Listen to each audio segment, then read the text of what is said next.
So we're at the 10th tee. This is one of the holes that's going to get renovated starting in a couple weeks. One of the things that we're doing with it was this hillside over here. We took almost 200 trees out of this hillside a couple years ago, seeded to find fescue. The blue and the black tees are actually going to move down into the hillside.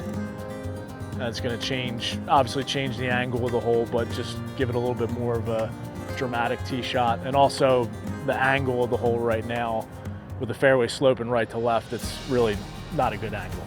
We have a couple of more trees to take down to kind of open up the chute for the shot.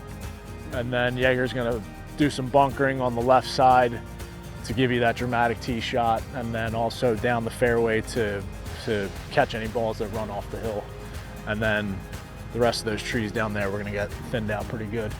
So then you'll have a clear view from the clubhouse all the way through, you know, the entire golf course pretty much. It's refreshing that tree work has become standard part of renovations. That's the one thing that's kind of crazy about members. They have a real affinity with trees. But, you know, more trees have ruined great architecture than any other single physical feature on a golf course.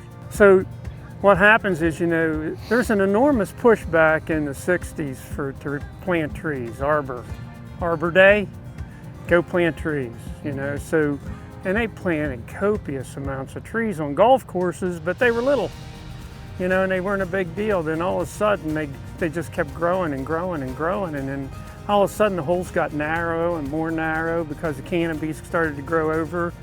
And then, and it's the craziest dynamic I've ever seen. They would alter golf holes to accommodate trees, which is just catastrophic. It completely ruins the whole architecture of the hole. You know, so take the trees down and get the golf course back to the way it was. Yeah. This is a radical departure, really. Yeah, we had our first meeting with the master plan committee with Jaeger out on the golf course to start walking holes and talk about, you know, what we're going to do. It took us an hour to get from here to the fairway because we didn't know what we were going to do with the tees. It was still all dense woods down there, and then Jaeger just kind of disappeared. I was like, where did he go? And then he came out of there and was just like, why don't we put the tee down here? It's amazing. Great architects are just phenomenal. They're so much fun to walk around with because their vision is just magical, really.